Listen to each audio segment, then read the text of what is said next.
Itu Kak juga punya teman di belakang itu. Apa? Ada yang nyentuh aku. Oh iya, itu teman Kak Nasir namanya Farel. Ganteng. Ganteng. Saya tanya senior-senior saya, ketahuan jawabannya setelah 2 minggu. Apa jawabannya Mas Farel? Apa itu, Ustaz? Dulu sebelum ada gadget, sebelum ada HP itu, kita itu khatam Quran. Setahun bisa 3-5 kali. Masya Allah. Dulu.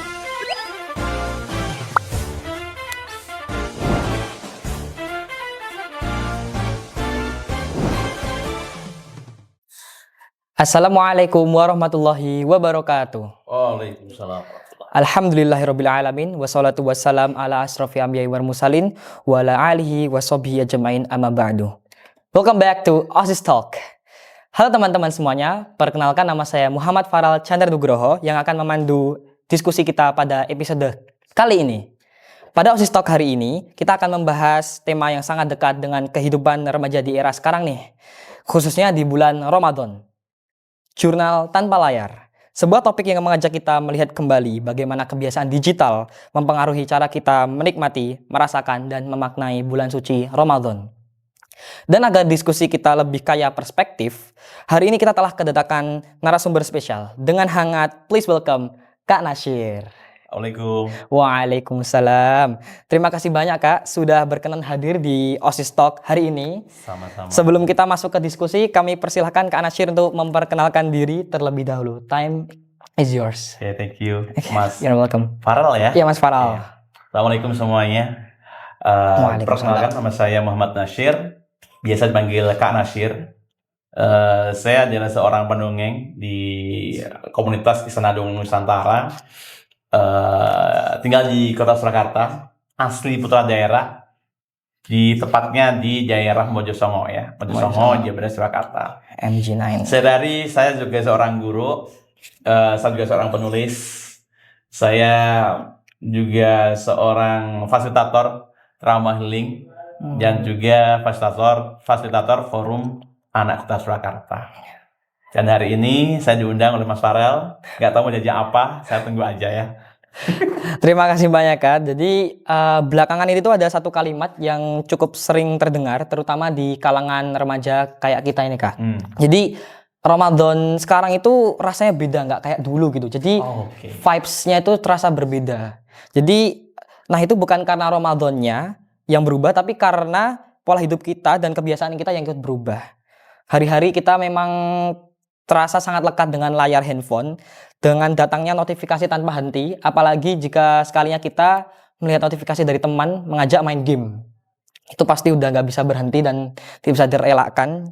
Lalu tanpa sadar banyak nih momen-momen Ramadan yang seharusnya kita rasakan sepenuhnya, justru berlalu begitu aja karena adanya layar handphone itu. Ya. Jadi melalui episode kali ini kita akan mengajak teman-teman semuanya untuk melihat Ramadan dari sudut pandang yang berbeda. Mungkin yang jarang dibahas oleh banyak orang nih. Ya. Yaitu sebuah refleksi tentang bagaimana kita bisa kembali hadir secara lebih utuh, bukan hanya menjalani bulan Ramadan, tetapi benar-benar merasakannya. Nah, untuk membuka diskusi pada pagi hari ini, izinkan saya bertanya kepada Kak Nasir. Jadi pertanyaannya nih Kak, menurut Kakak, apa sih yang sebenarnya membuat momen puasa di masa lalu terasa lebih berkesan dibandingkan sekarang? Apakah karena situasinya yang begitu-begitu aja, atau ritme hidup kita, atau cara memaknai momen itu sendiri Kak?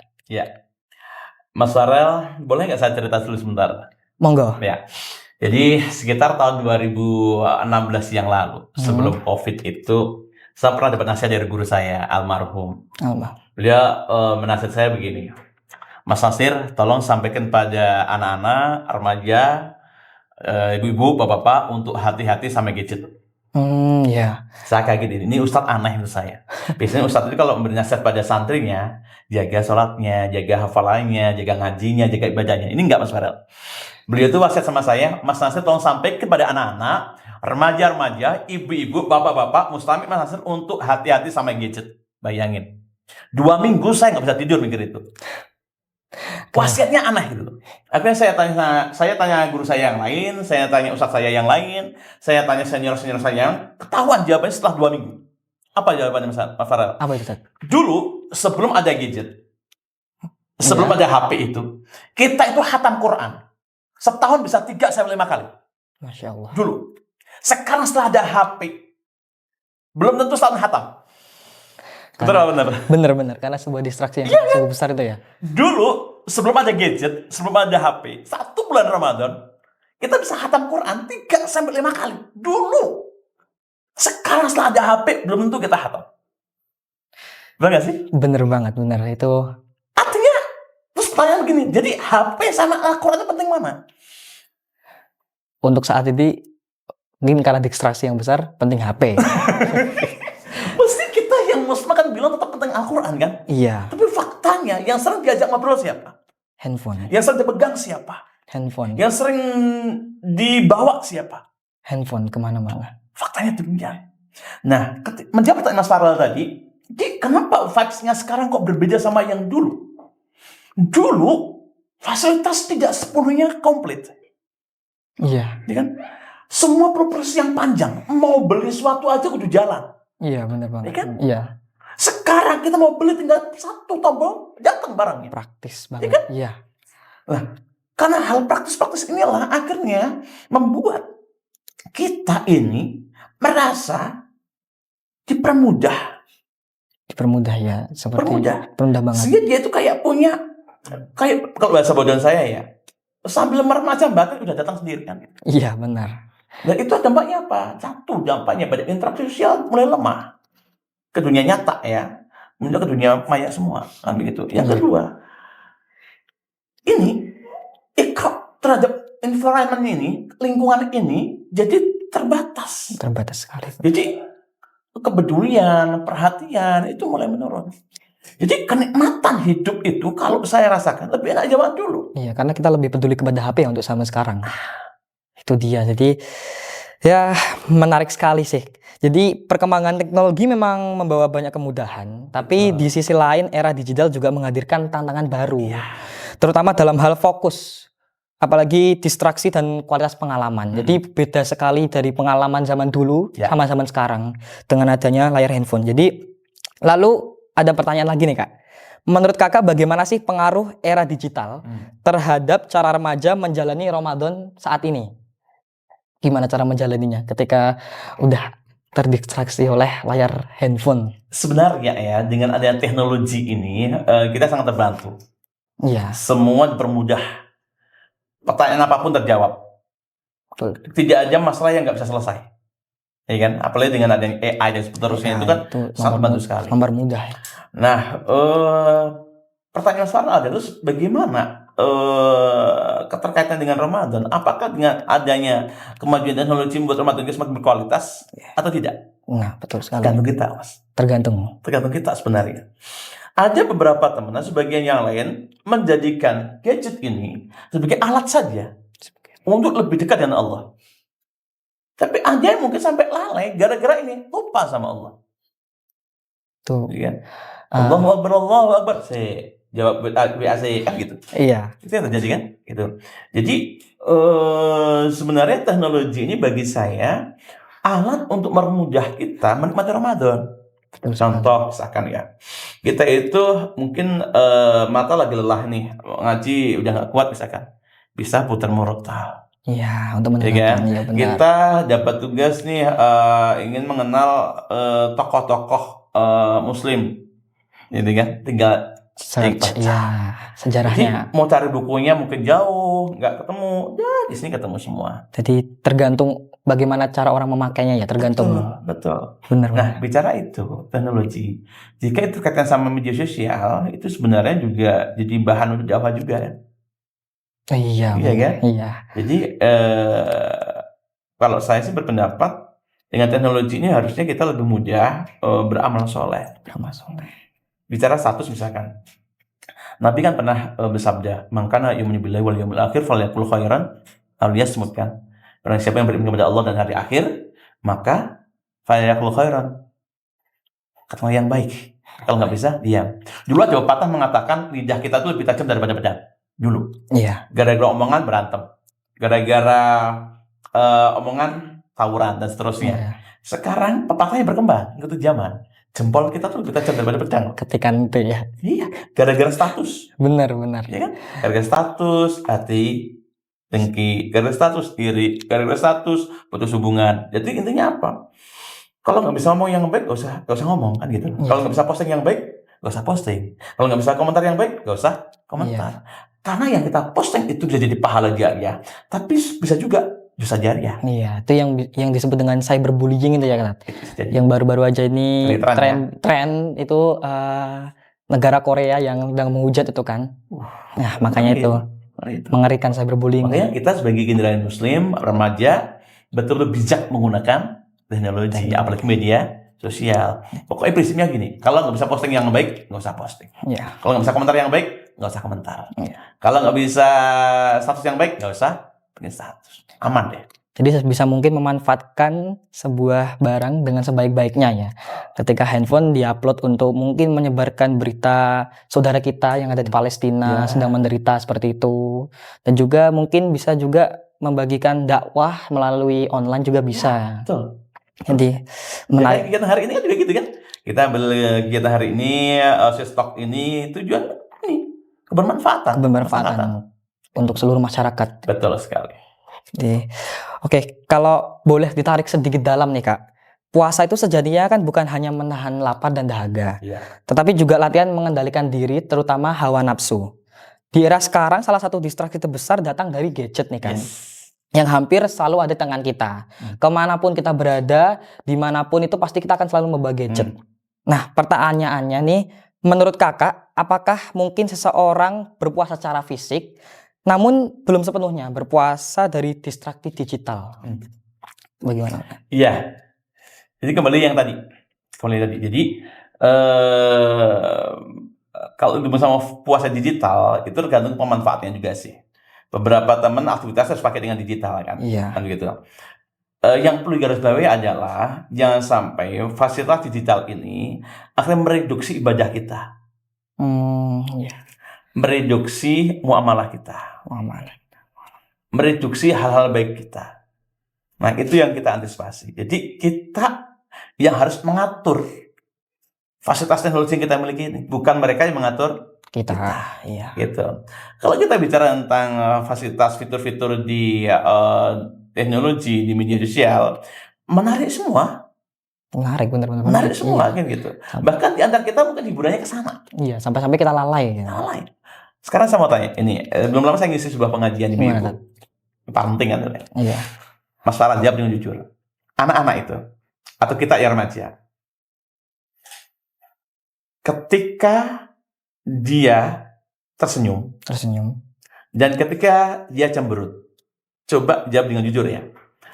Rata-rata anak tersenyum itu ketika dia lihat HP atau lihat wajah orang tuanya. Saya jawab dengan jujurnya. Kalau menurut saya, mereka akan tersenyum itu tergantung orangnya sih Kak. Tapi kalau kebanyakan anak kecil tersenyum karena melihat HP, melihat hiburan, konten-konten yang menarik gitu.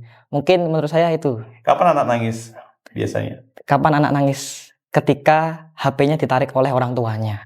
Itu sih Kak. Jadi sebenarnya tantangan kita bahwa sama sebagai seorang remaja gitu. Kita itu pernah nggak sih ngalami pegang HP ketawa sendiri?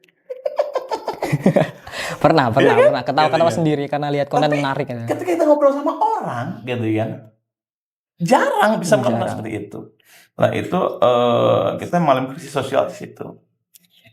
Nah jadi berkaitan dengan ketergantungan, tergantung kita juga. Bagaimana kita ngelola. Nah sebagai seorang remaja di era digital, kita harus memposisikan diri sebagai seorang leader, manajer, pengatur. Jangan sampai diatur. Iya. Ya, itu yang paling penting. Jadi kita mengatur pola hidup kita sendiri, jangan kita yang diatur dengan kedistraksi digital gitu ya Kak. Betul, ada waktu. Jadi kita buat jadwal, kapan ini lepas HP, kapan pakai HP, berapa lama durasinya, tempat mana saja, seperti itu. Oke.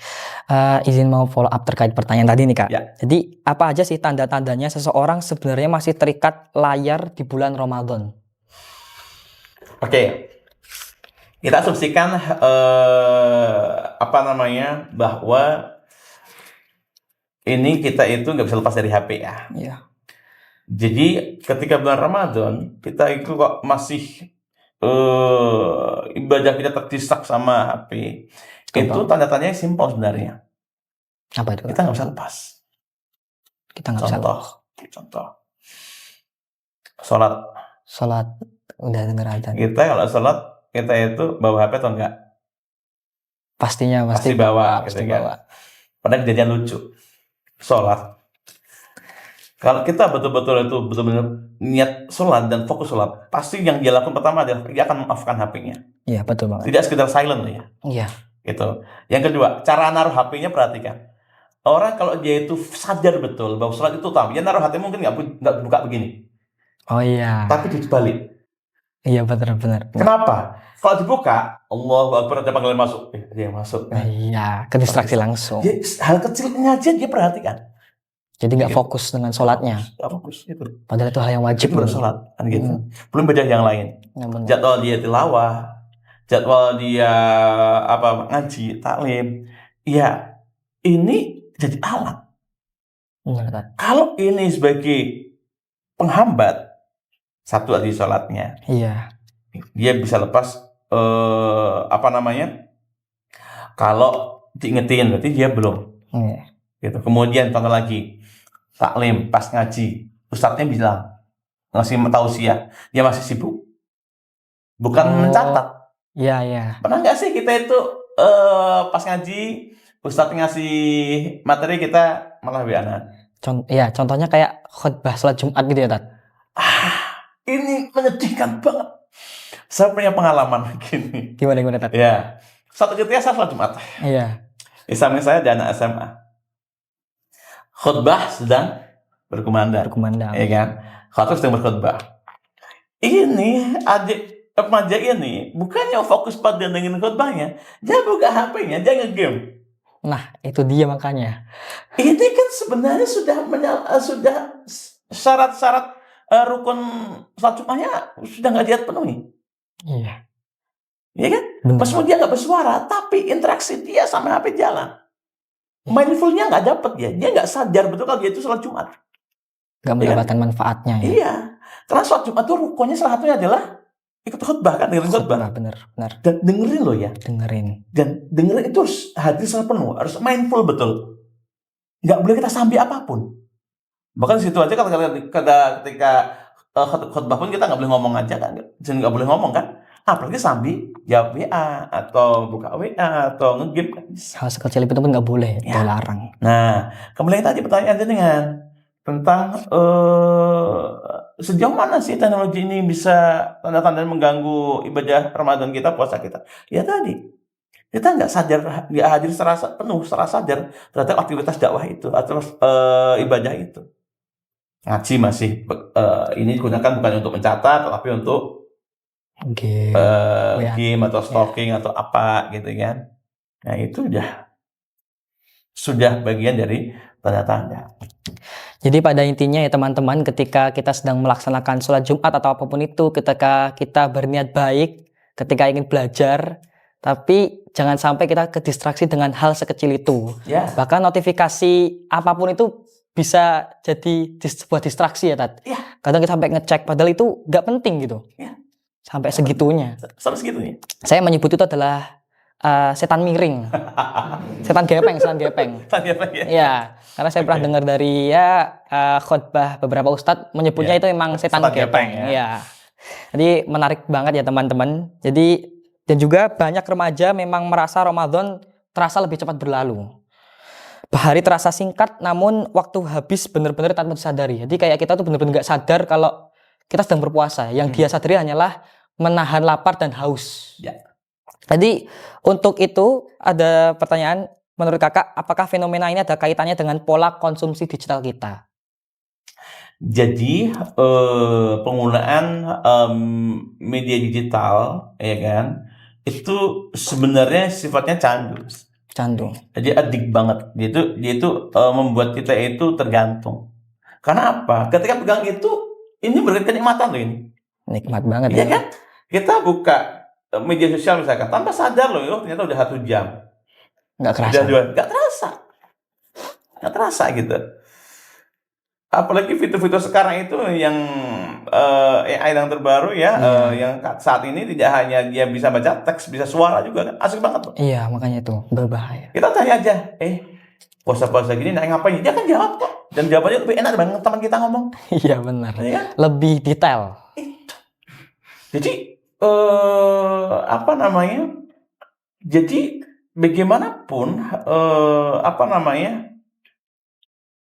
Fasilitas teknologi yang ada saat ini itu sebenarnya kalau kita nggak hati-hati, kita akan terbawa ke dunianya.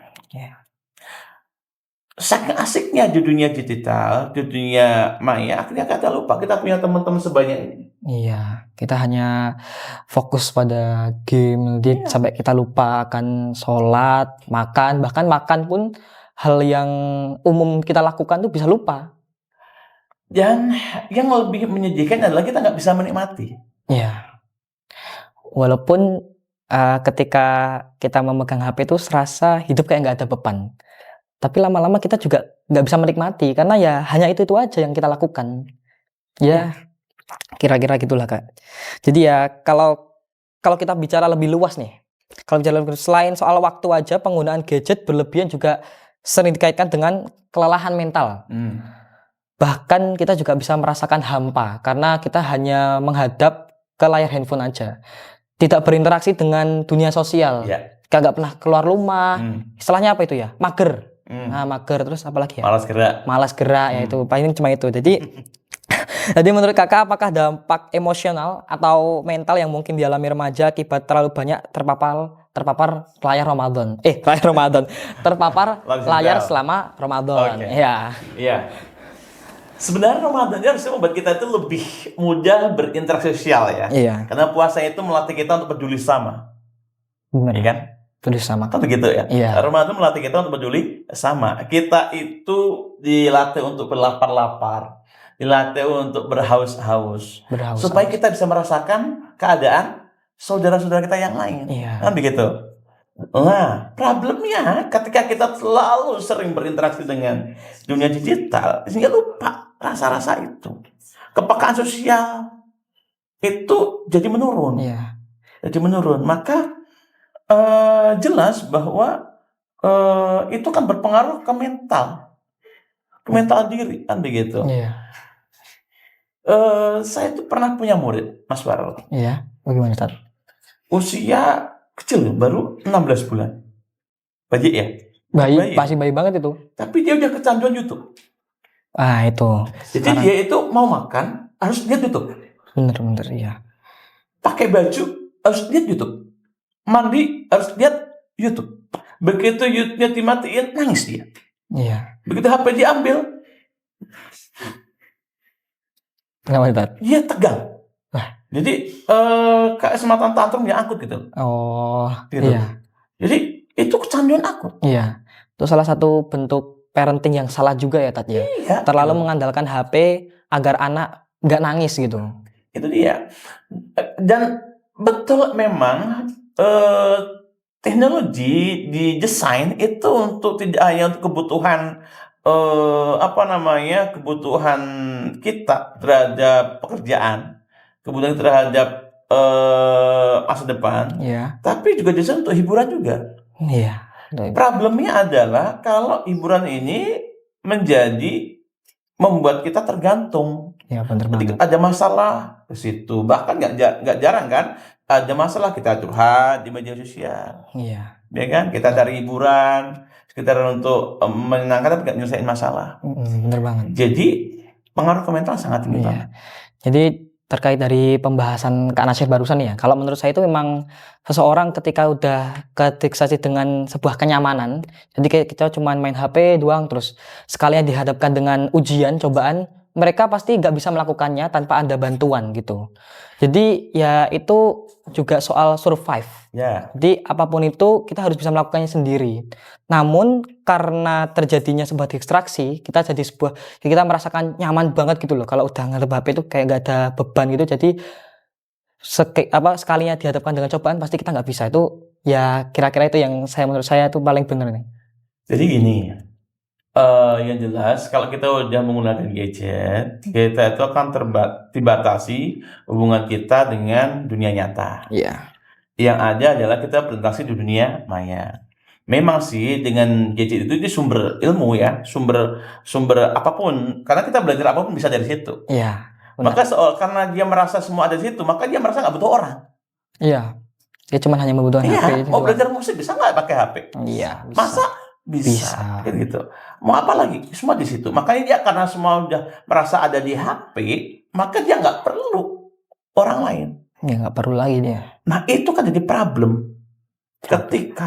Ketika misalkan saya bayangin satu saat internet shutdown. Shutdown. Iya. Layanan digital hilang. Maka kemampuan survive dia akan hilang. Iya, dia nggak bisa melakukan apa-apa. Itu yang pertama. Iya. Yang kedua, siapapun, baik anak-anak, remaja, orang dewasa, itu sebenarnya punya kemampuan filter masing-masing individu. Iya. Tapi tingkatannya berbeda. Nah, ini ada dampak besar terhadap yang ada di dunia digital sekarang, teknologi ini. Iya. Apa yang kita lihat itu akan dibuat buatan kita. Dan apa yang kita dengar akan jadi ucapan kita. Iya. Semakin banyak frekuensi yang kita lakukan, yang kita alami, maka itu akan menjadi kebiasaan kita. Kebiasaan. Iya. Contohnya misalkan kita game nih, yang muncul adalah gambar-gambar itu, suara-suara itu. Biasanya refleks akan keluar sendiri di mulut kita. Bener banget. Belum lama kemarin saya lihat di salah satu platform media digital, ada salah satu pejuang di Palestina gitu kan. Dia mau karena kena bom gitu kan, mau dioperasi, sudah dibius, ya kan? Apa yang terjadi? Lesan nggak berhenti, kelawar dia. Padahal dibius, fisiknya sudah kebius, tapi kebiasaan dia itu muncul terus. Benar banget. Lalu lanjutin ke pertanyaan kedua. Bagaimana hitungan antara puasa dan peningkatan iman seseorang? 1, 2, 3, hitung Mas nih. Salah baca. Okay. Bagaimana hubungan antara puasa dan peningkatan iman seseorang? Oke. Iya. Bagaimana hubungan antara puasa dan peningkatan iman seseorang? Gimana? Jelas ada dong, ya kan? Pastinya ada, pasti. Puasa itu kan menahan ya. Iya. Menahan dari, kalau anak-anak TK SD kan lapar dan haus. Iya. Itu kan nggak hanya itu kan? Iya, benar banget, nggak hanya itu. Menahan nafsu kan? Menahan nafsu. Kalau hubungan sama perkembangan zaman, termasuk nafsu digital kita. Iya. Ini kalau ibu-ibu ada benar begini, kalau pengajian ibu-ibu. Iya, puasa itu sebenarnya tambah kita hemat atau tambah boros sih? Tambah kita hemat. Logikanya kan begitu ya? Iya. Logikanya puasa itu tambah kita hemat. Kenapa? Makannya dari 3 kali jadi sekali. 2 kali. 2 kali. Ya kan? Iya. Tapi kenyataannya nggak gitu. Kenapa buka? Ternyata menunya nggak hanya 1. Banyak. Habis makan kolak, makan buah, makan dendeng, makan sate, makan macam-macam. Iya. Jadi malah dia tuh istilahnya kayak menikmati banget beli takjil yang banyak gitu. Seharusnya bisa hemat. Nah, jadi kalau ditanya korelasinya, hubungannya apa puasa sama apa tadi? Iman seseorang. Iman ke iman. Iya, iman seseorang, puasa dan iman. Tentunya kalau dia benar-benar puasanya benar-benar karena Allah, imanan waktu saban, maka keimanan dia pasti meningkat. Ya. Karena dia rancang betul. Puasa ini dia udah plan. Bahkan dia mulai dari niat dulu kan. Iya. Besok puasa diniati dulu, niat puasa. Kemudian besok itu mau ngapain saja, dia udah plan. Besok targetku adalah hatam 3 juz. Selesai 3 juz. Kemudian saya akan tetap sholat rawatib, tak jalani semuanya. Saya mau sedekah. Dia planning semua. Kalau betul-betul dia itu lakuin puasa, diniati betul, direncanakan betul. Tidak sekedar ikutan relasi. Ya. Gitu. Nah, akan berdampak. Ya. Tapi kalau itu ikut-ikutan, ya nanti hasilnya juga ikut-ikutan. Gitu-gitu aja. Nah, Benar. jadi tentunya akan berdampak bila mana puasa ini benar-benar kita rencanakan. Pertanyaannya bagaimana Tat kalau memang saya itu sebenarnya belum paham agama nih? Maka yang kita lakukan adalah cari biahnya. Cari biah yang bisa mendukung kamu untuk bisa menikmati puasa, melaksanakan puasa. Kamu puasa, kumpul sama anak-anak nongkrong, ya dapatnya habis. Nongkrong doang. Iya, cuma nongkrong nggak ada Iya, manfaatnya. manfaatnya. Iya. Tapi kalau kamu puasa, kumpulnya sama anak yang dia itu ahli ibadah, ya kan? Oh iya. Maka dia akan ikut ke bawah ngaji, ke bawah taklim. Kalau kumpul sama anak gamer, ya sudah sehari gamer dan seterusnya. Jadi kita yang nentuin. Berarti itu berkaitan dengan ada pepatah mengatakan kalau kita berteman dengan seseorang yang bekerja di bengkel maka kita akan ikut bau oli. Iya. Tapi kalau kita berteman dengan seseorang yang Minyak wangi. minyak wangi kita jadi ikutan wangi. Ya. Seperti itu ya Tat. Betul. Nah, Jadi, kuncinya kalau kita memang udah paham tentang puasa, ya kita planning sendiri. iya. Tapi kalau kita merasa belum mampu, belum paham tentang puasa, maka carilah biah, lingkungan, teman yang bisa membantu kita untuk paham puasa. Nah, oke. Oke, sekarang saatnya kita masuk ke inti tema hari ini nih Kak. Jadi inti tema hari ini tuh pertanyaan kembali. Bagaimana sih pandangan kakak memaknai konsep jurnal tanpa layar dalam konteks Ramadan? Memaknai tema jurnal tanpa layar dalam konteks bulan Ramadan. Iya. Jadi gini, kalau ada kata layar, berarti yang kita lihat, yang kita dengar kan screen ya. Screen, tentunya. Screen itu macam-macam kan. Iya. Bisa TV, bisa laptop, bisa Handphone, HP, dan iya. sebagainya. Iya. Jurnal tanpa layar bukan berarti kita membawa kita ke dunia masa lalu, ke dunia tradisional, dunia konvensional, tidak.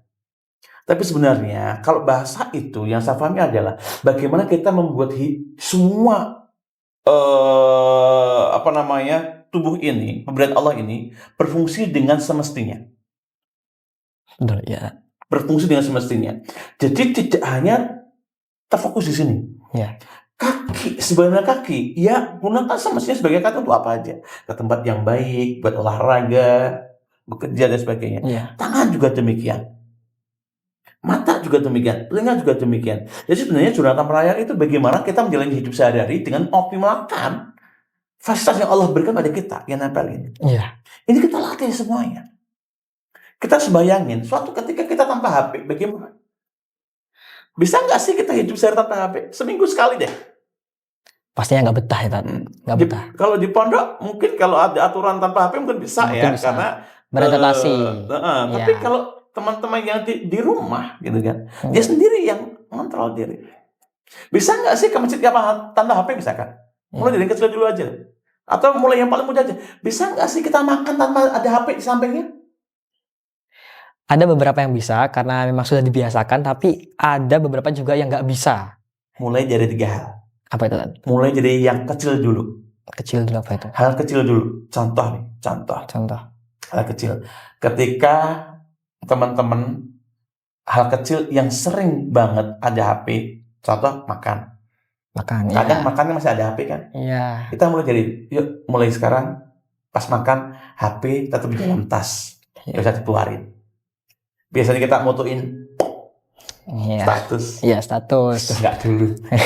Misalkan. Atau lagi biasanya kita jemput mamah papahnya pulang gitu kan. Iya. Sambil naik motor mobil mesti mamah yang nyetir, papanya nyetir dia megang HP. Sekali waktu taruh aja ngobrol sama mamanya. Iya. Mah, di kantor ya mah. Itu lebih manfaat. Dampaknya besar. Mulai dari situ dulu. Jadi sebenarnya sebelah dulu. Baru nanti bertahap. Baru bertahap. Yang kecilnya bisa kita lakuin kan gitu. Iya. Contoh lagi misalkan kita itu di antara kita ya teman-teman.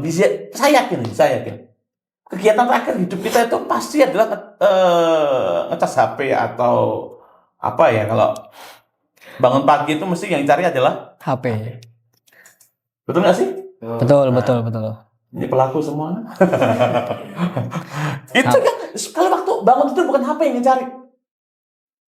Sekali waktu. Besok bangun tidur kita planning. Besok saya bangun tidur mau manggil mama aja, bukan HP. Bisa nggak sih? Bisa. Insya Allah. Tapi kita rencanain. Iya. Rencanain Kalau waktu. nggak nggak bisa. Mau tidur, aku terakhir. Biasanya kalau terakhir saya kan buka HP bersatu. Besok kita coba terakhir yang dipegang adalah Al-Quran. Iya, benar banget. Terakhir yang dilakukan adalah cium tangan mama, papa. Itu hal kecil. Untuk mengurangi kebiasaan buruk itu ya Tatnya. Yang kecil. Mulai dari yang bisa. Satu yang kecil. Kemudian mulai dari yang paling bisa dulu. Apa sih yang bisa kita lakuin? Bisanya kita mulai dari yang makan tanpa HP aja dulu. Bukan tanpa Gitu. HP. Itu yang simple ya. Ya, simpel. Satu yang bisa, kemudian yang kecil, kemudian yang paling cepat bisa dilakuin. Misalkan hari ini apa sih yang bisa kita tanpa bisa ngelepas ini? Kita planning bisa dilakuin. Melakukan kegiatan apa? Jogging atau seperti apa? Ya, seperti itulah. Jadi bisa. Jadi jurnal tanpa layar itu ya kembali kita bersyukur dengan Allah, dengan pemberian Allah ini untuk difungsikan sebagaimana mestinya. Iya. Itu Benar. kalau saya pahami tentang jurnal tanpa layar itu. Yang pada awalnya kita seringkali menggunakan lisan untuk mengatakan yang buruk, namun untuk kedepannya kita planning lagi untuk mungkin lebih sering-sering membaca Al-Quran atau mungkin ya terutama membaca Al-Quran untuk kebaikan lah pada intinya. Iya. Contoh konkret gini, Mas Farah. Benar. Setiap kita kan punya daily activity ya. Iya. Kita mesti punya daily activity yang itu udah kita tulis. Iya. Bahkan otomatis udah ada di sini. Nah, dari daily activity itu, dari bangun tidur sampai tidur lagi itu, coba kita pilih dan pilih mana yang bisa tanpa gadget. Oke. Mulai dari dulu, Kita itu planning dulu. dulu. Oke. Itu dulu.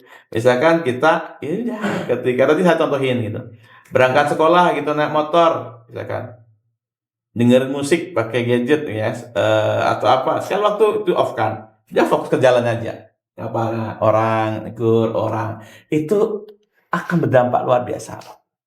Iya. Gitu. Jadi jurnal bisa kita buat versi kita. Iya. Kemudian kurangi penggunaan ini. Sehingga setidaknya kalau kita nggak bisa menghindari, kita mengurangi. Oke, sebagai penutup sesi Deep Talk pada pagi hari ini, jika Kak Nasyir bisa menyampaikan satu pesan untuk remaja yang merasa Ramadan biasa-biasa aja, yang rasanya kayak nggak seperti dulu lagi, kurang berkesan, pesan apa yang ingin disampaikan Kakak? Jadi teman-teman, sebenarnya bulan Ramadan itu sebenarnya bulan yang sudah seharusnya kita melakukan yang sebenarnya. Ya. Jadi bulan Ramadan ini bulan dimana bulan kita melakukan sesuatu yang seharusnya yang sebenarnya. Maksudnya begini, Ramadan ini bukan hanya bulan istilahnya yang rutin kita harus berpuasa, nggak hanya itu, tapi mengembalikan diri kita seutuhnya. Di jurnal tanpa layar ini, Ramadan bantu kita untuk menjadi manusia seutuhnya. Dengan mensyukuri nikmat Allah ini, kita gunakan anggota tubuh kita ini benar-benar pure, murni untuk Allah, tidak tergantung pada layar. Insya Allah pasti Ramadan kita lebih nikmat, Ramadan kita lebih memberikan nilai positif pada diri kita. Andai kata kita nggak bisa ninggalin layar, setidaknya layar itu membuat kita bisa lebih menikmati Ramadan dengan cara gunakan untuk meningkatkan ibadah kita di bulan Ramadan. Jika itu tidak, lepasin. 2 saja rumusnya. Gunakan sesuai kebutuhan, bukan keinginan. Insya Allah Ramadannya bisa kita nikmati bersama-sama. Itu Mas Farah. Iya, Masya Allah. Pesan yang disampaikan oleh Kak Nasyir sangatlah berdampak besar bagi kita ya teman-teman. Maka dari itu didengarkan dan juga dilakukan di kegiatan sehari-hari kita praktekkan dari mulai hal yang simpel dulu aja itu ya. Oke, lalu nggak terasa Ustadz Kak Nasyir, teman-teman semuanya kita sudah sampai di penghujung diskusi OSIS Talk pada hari ini. Tapi sebelum saya tutup podcast pada hari ini, saya penasaran nih Kak dengan mungkin boneka Kak Nasir. Nah, iya, saya penasaran tuh ingin melihat dan mencoba tuh bagaimana sih caranya penggunaan boneka itu katanya menggunakan suara perut ya, Tat? Mas Farel pengen jadi pendongeng? Eh, cukup tertarik. Oke. Saya tertariknya itu didongengin.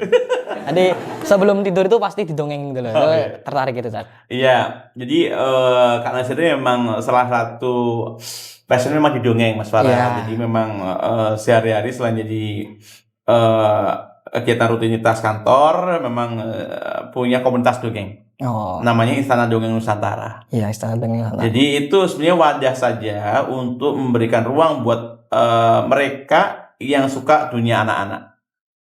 Jadi tidak hanya dongeng, juga ada sulap, ada pantomim, ada teatrikal, bikin karya dan sebagainya.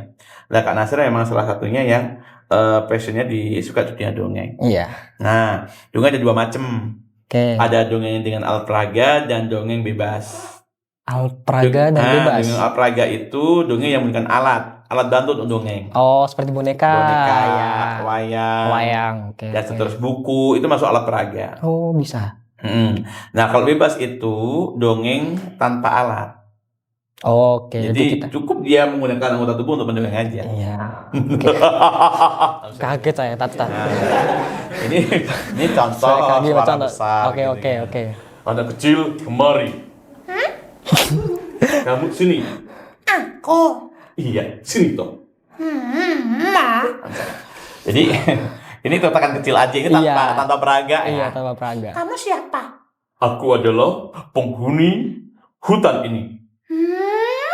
Hutan ini milikmu. Tentu iya. Mau kemana? Aku mau main ke hutan boleh? Nggak takut. Roti. Nah ini titakan biasa Iya. ya antara dua tokoh ya. Dua tokoh ini satunya menggambarkan pemilik hutan yang besar gitu kan, Iya. satunya anak-anak. Itu dongeng bebas. Oh, dongeng bebas. Kalau dengan alat peraga macam-macam. Kalau yang Mas Farel request boneka, Iya. ya saya akan panggil. Oke. teman saya. Siapa sih Tat, namanya? Namanya Toki. Oh, Toki. Oh, saya kira itu apa? Iya. Bukan tokek ya. Iya. Coba panggil dulu Mas Farel, Toki. Toki. Toki ganteng. Toki ganteng. Oh, cowok nih, Tat. Cowok ini. Oke. Dia kalau nggak dipanggil Toki ganteng dia nggak mau keluar. Oh, kenapa tuh? Karena dia maunya ke Toki ganteng. Narsis banget, Tat. Bener. Coba panggil dulu lagi. Toki ganteng. Iya. Kok suaranya gitu? Kayak cewek dong. Ini anak kecil. Oh, masih kecil. Namanya Toki. Kak Nasir, Apa? tolong keluarin aku. Lo kamu di mana? Kasihan. Dalam tas. Loh, kok kakimu dulu? Nggak tahu naruhnya gimana. Sungsang gitu. Nah, ini namanya Toki, Kak. Sebentar ya. Iya. Masya Allah. Cepet Kak. Iya, sabar, Toh. Cepet. Ayo, sabar. Aduh, selak mamu. Weh, mampu gitu. Wih. Seperti Lamamu. Kak, Apa? Itu Kang juga punya teman di belakang itu. Apa? ada yang nyentuh aku. Oh iya, itu teman Kak Nasir namanya Farel. Ganteng. Kantong lah. Coba lihat. Halo. Raisa. Nama aku Farel. Namanya Kak Farel. Iya, ganteng kan? Kalau Kak Nasir? Colek. Nah, ini namanya Toki. Iya. Ini namanya T ya. Iya, Toki. Ini Aku aja. kalau kamu ikut Kak Farel, kenal sama siapa? Tarif yang baru. Oh iya. Jadi kalau pakai boneka itu prinsipnya dia pakai ventriloquy ya. Jadi suara perut ya. Jadi suara perut itu kalau pakai boneka maka nanti yang banyak omong bonekanya. Kita nggak banyak omong. Kalau boneka ngomong kita yang diem. Kak, Apalagi kakak, iya, cap sini toh. haus. Puasa. Aku kan boneka. Ya puasa juga. Jadi kalau boneka itu pakai suara perut itu sebenarnya gini prinsipnya. Ketika dia ngomong, Ulangi aku. enggak. Ya. Jadi ketika dia jadi boneka, maka yang ngomong diri kita, tapi prinsipnya giginya rapat aja. Misalkan 1 gitu kan. 1. Nah gitu. Biar gak kelihatan. Ya kelihatan Ya. karena bibir ini kunci penting dalam memainkan boneka. 2. 2. Iya bagus. Toki? 3. 3. Pinter. Duren 2. 2 duren. Kok 2 duren? Kak, Apa? ikut. Ya, ayo ikut aku. Kamu gimana nih caranya? Kalau ikut Boleh. aku. Boleh. Lepasin Apanya? tangannya Kak Nasir. Oh iya deh. Cepet. Oh pasti kamu mau sama Kak Farel. Ya Oke. Aku boleh nyoba nih kan? boleh. Oke. Tapi Jangan sama nakal ya. Enggak, aku sayang Kak Farah. Ayo. Nih, maksudnya dari belakang ini ya. Oke. Ini ada nah, tangannya begini nanti. Ini ada, mulutnya ada 2. Nah, Oh ini. Nih. nah buka tutup. Terus ngomongnya. Ngomongnya kalau ngomong misalkan 1 ya, ini misalnya tangannya. 1. Sampai.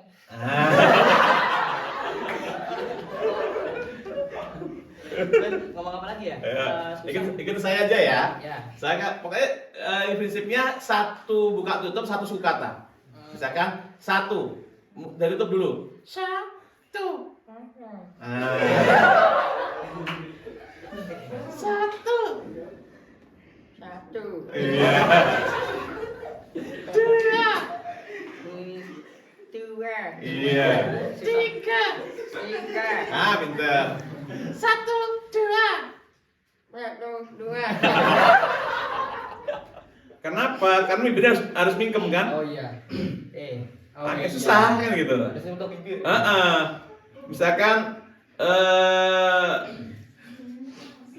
roti coklat masih gampang ya.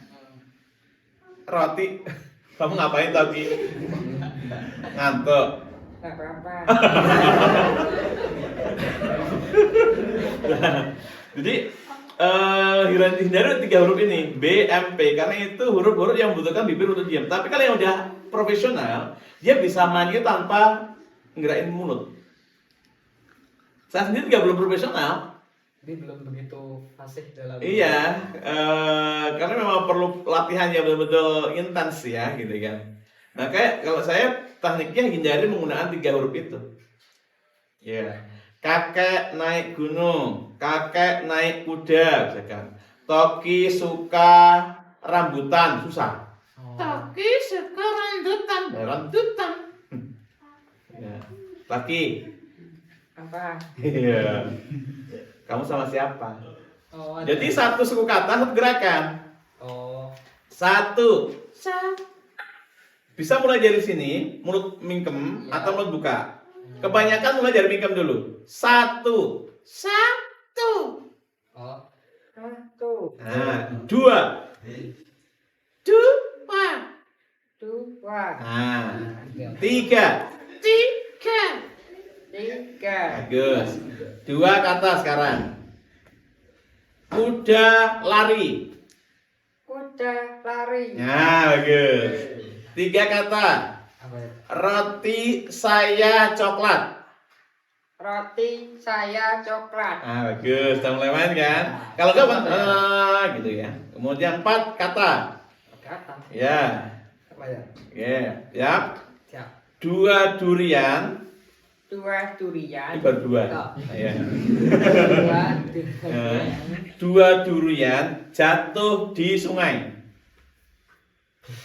Ayo lagi. 2 durian jatuh di sungai. Nah, pemilihan suara juga bebas. Suara kecil boleh, besar juga boleh.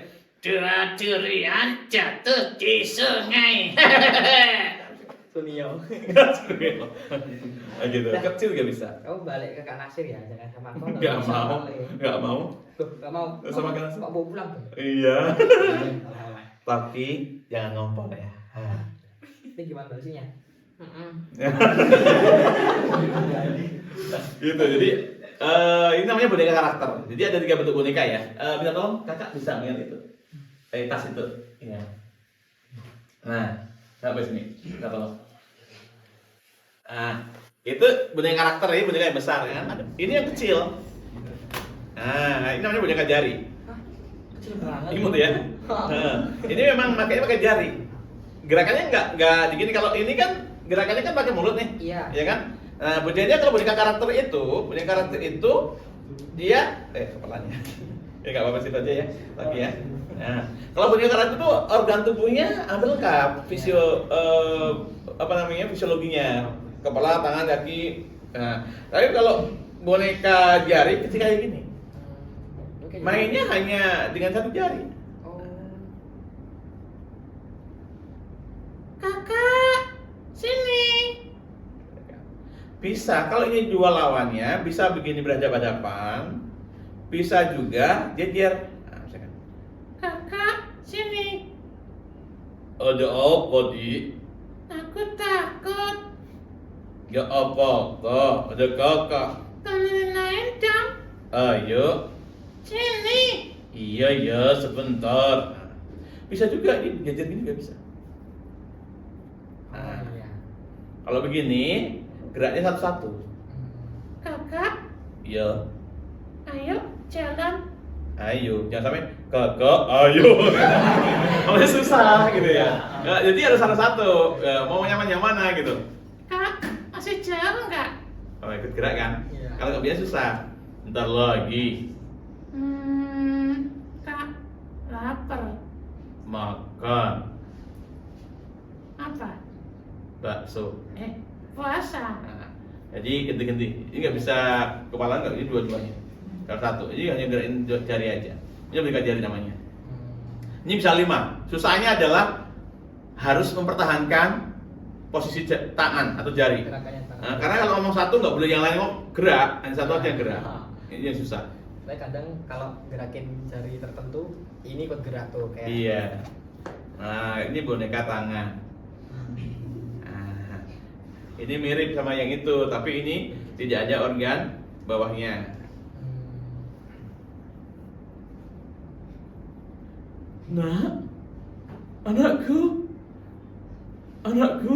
di mana kamu nak? Ini gerakin pakai telunjuk ini. Nanti enggak, tapi ada lagi bentuknya buka tutup. Nah, kalau ini buka tutup. Di mulutnya. Beragam ya. Beragam. Halo, Momo, Mo, sini Mo. Kamu sama itu siapa? Momo, yang mana? Yang itu? Yang mana? Yang ada anjing-anjingnya. Nah, ini pakai dua apa namanya? Sama itu. Nah, ini boneka tangan. Jadi boneka jari, boneka tangan, boneka karakter. Itu gimana kayak semut? Ini semut. Oh. Semut. Maka kalau kita pakai boneka, perhatikan ukuran tubuhnya. Misalkan boneka semut sama gajah, gajah ini nggak boleh sama. Lebih gede, apalagi lebih kecil, nggak boleh kan begitu. Jadi kalau ini dipasang sama ini juga nggak pas, ya kan? Semut sama nanak, nggak pas. Nah, ini harus apa namanya? Kebesaran semutnya. Semut, kamu lihat anakku? Enggak. Dibang semutnya. Jadi harus proporsional. Nah, gitu ya. Iya, gitu. Nah, barangkali itu aja Kak, jenis-jenis boneka. Oke, jadi Nanti kalau mau main dongeng boleh sama saya. Bener banget itu. Saya cukup tertarik sih dongeng-dongeng kan. Siapa tahu bisa didongengin gitu. Nanti aku ketiduran gitu. Nah, dan itu bisa tuh jadi profesi. Jadi profesi. Dongengin orang gitu. Jadi itu bahkan di Indonesia itu profesi pendongeng udah banyak dan profesional. Kayak Kak Seto bukan ya? Kak itu pendongeng juga. Pendongeng juga, tapi yang bebas. Kak juga pakai boneka juga bisa. Rata-rata pendongeng itu serba bisa. Kalau saat ini yang para guru saya yang udah saya banyak belajar dari beliau adalah kayak zaman dulu saya belajar banyak dengan Kak Bimo, Kak Untat, ada Kak Awam, ada Kak Agus DS, banyak gitu kan. Jadi bisa dikembangin kok. Dan ini ada ajang lombanya. Iya, aslinya ada itu. Ada lombanya, pengembangan diri sangat besar banget. Kalau lomba itu yang dinilai apa tuh, Kak? Setidaknya 3 macam ya. Satu, teknik penyampaian. Dan penyampaian ini berkaitan sama materinya, kemudian penggunaan bahasanya, gitu kan. Kemudian teknik penyajian. Teknik penyajian itu bagaimana cara menyajikannya, mulai dari gestur, blocking, gitu. Kemudian kreativitas dalam mengemasnya itu. Sama alur cerita juga ya. Oke, terima kasih banyak buat Kak Nasyir atas pandangan insight dan refleksi yang telah dibagikan pada hari ini. Semoga obrolan hari ini bisa memberikan sudut pandang baru bagi kita semua para remaja tentunya, bahwa Ramadan bukan hanya dijalani tetapi juga perlu dihadiri secara sadar dan bermakna. Iya. Jadi baik teman-teman, kalau begitu mari kita coba perlahan untuk reconnect with reality, disconnect from digitality. Nah, ini salah satu jargonnya kan. Oh. Kita bisa baca bareng-bareng. Iya. Jadi jargonnya yaitu reconnect with reality, disconnect from digitality. Oke. Jadi kita mulai nih Kak ya. Ada gerakannya nggak? Ada nggak ya? Saya ada tapi saya malu kan. Oke. Langsung aja tanpa gerakannya ya. Uh, Jurnal tanpa layar, reconnect with reality, disconnect from digitality. Digital ya. Kita ulang lagi nih, Iya. agak kompak nih Kak. Jadi reconnect with reality, Disconnect with from. digital. Oh, disconnect from digitality. Oke. Saya salah Oke, ternyata. oke. Oke. Ya. 3, 2, 1. Jurnal tanpa layar, Reconnect with reality, disconnect from digitality. Saya undur diri. See you on the next OSIS Talk. Wassalamualaikum warahmatullahi wabarakatuh. Waalaikumsalam.